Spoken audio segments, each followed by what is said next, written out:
Hello everyone, my name's Sam Hayes. I'm the head of classics at Francis Holland School, Sloane Square in London. And I wanted to share with you today a technique that I picked up when I was doing my NQT, actually. This chap called Oliver Cavalioli came to a NQT meeting and talked about dual coding, and I thought it was cool and applied it to GCSE class Civ revision, and I think it's really neat.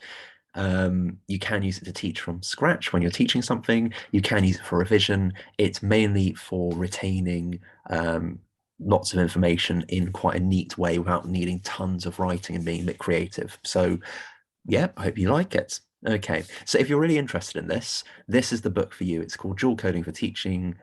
Dual Coding for Teachers by Oliver Cavalioli. It's designed with this dual coding idea in mind, which is basically image plus text together, make things much more understandable if you embed them together. So it's a bit of a weird book to navigate, but there's some really useful advice in there and ways to navigate the book for whether you're thinking about how you lay out your handout to make it more easily usable, to building onto more advanced techniques as well. I've not read all of it, but I found bits of it quite helpful on a day-to-day basis. Okay, so what is dual coding? It sounds a bit weird, doesn't it? It's not coding in the sense of using a computer. It's this idea of mixing together text plus image, embedding both together, not just having something annotated, right? Which can help pupils to retain information. Now, when Oliver Cavalioli came to this meeting, he talked to us about, I think it was Corsica or Sardinia, and we basically drew out a diagram. He was talking to us about it, and then from memory, I could reproduce that. It worked for me really nicely. This won't work for everyone. It's worth bearing in mind as well. Okay, so it's about creating something memorable, but also quite simple.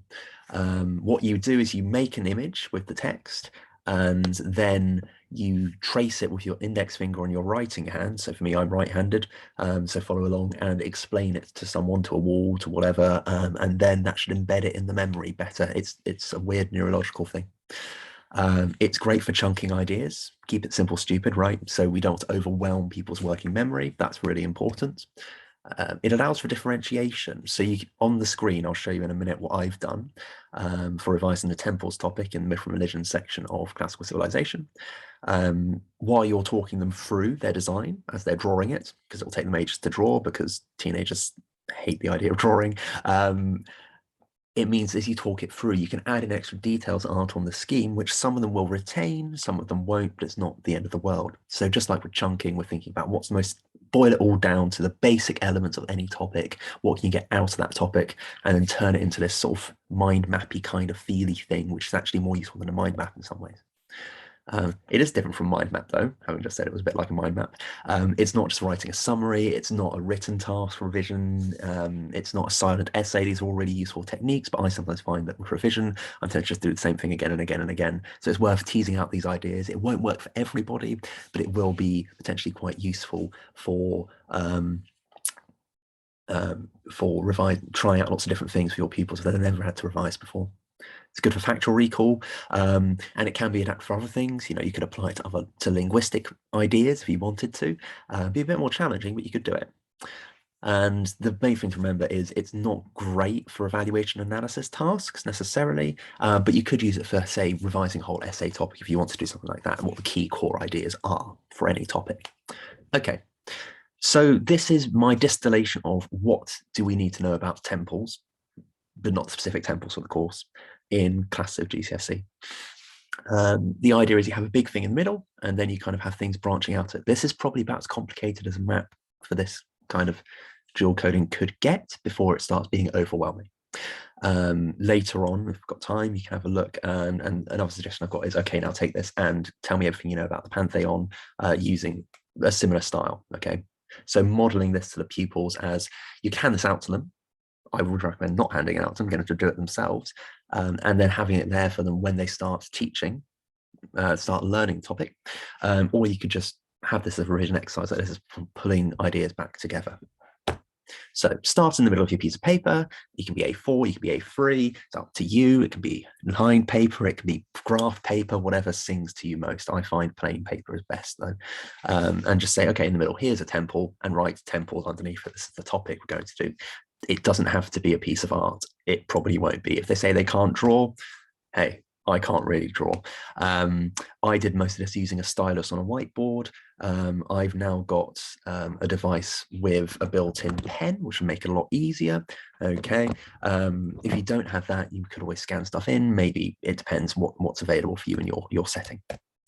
So we're going to go out from temples and do Greek temples. So, hey, we're going to talk about Greek temples today. As I'm talking for, I say, oh, I want you to draw this down and listen while I'm explaining this to you. Okay, so this is your standard outline of a Greek temple. As you can see, it's on an east-west axis. Let's just try and sort of build this all out, and we can talk about the different rooms as we go through. Okay, you'll see that there's all these little circles. Those are columns, colonnades, you might remember. In the middle of the temple, because it's the home of the god, we've got the statue of the divinity in there as well. At the very back, this weird room kept from everything else is the treasury. It's where all the temple's best tribute is kept, where the best votive offerings to the god are stored. In Athens, in the Parthenon, that's where the money for the city is stored. So this information I'm sort of going through now is just kind of fill the time when the pupils are doing their line drawing, which has to be perfect, right? It doesn't have to be perfect, but they want it to look good. It takes time. But it's this extra information that they will retain because they're listening really intently, as hopefully, as they're drawing out this scheme. And then at the top, I say, oh, it's called the Opus Vedomos. Okay. So here I've got the line with treasury pointing to that. It's embedded into the image itself. And then Opus Vedomos at the top, the word everybody hates to spell in classes of GCSE. Then you'll note, oh yes, thing to note about Greek temples as different from Roman temples is they are on a 3-step base. That means there's 3 sets of steps leading up to the top of it. Okay.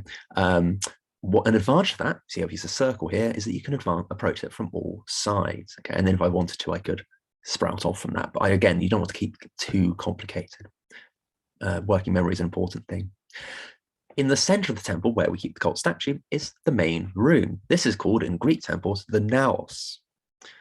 And as I've said, this is the cult statue. It's where the god lives on earth. Okay.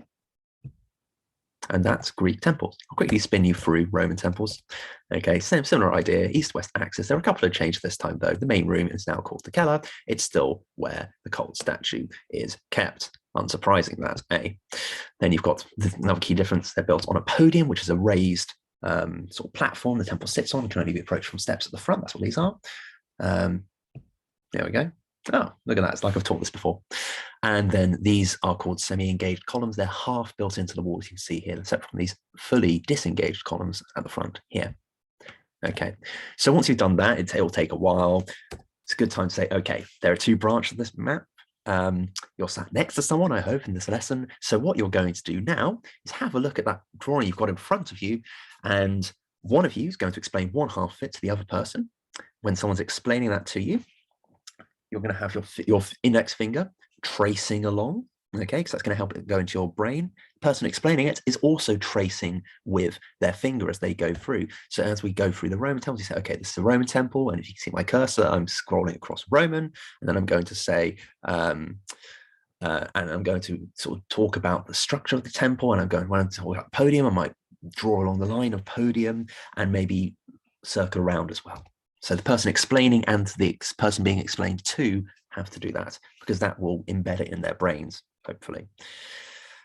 Okay, and then you swap over and the other person does the other one. So one person does Greek, one person does Roman. That's quite fun. What you can then do is say, right, now turn it over and from memory, draw it all again. This is when something kind of weird happens. And I remember being quite skeptical about this process until I went through it myself with something completely separate from what I've ever learned about. And I was able to completely redraw the whole map and retain quite a lot of the information, not all of it that had been said to me, but relatively quickly, I could get a lot of ideas together and put them on a page, which is pretty cool. At least I think so. Okay, and then we carry on and talk about the purpose of a temple, you know, and maybe some images that help us understand these ideas, dual coding, image and text kept together. And here's the altar. There we go. You could also maybe mention that in Roman temples, altars don't always get attached to temples, that sort of thing. And then once they've got this whole thing, again, you can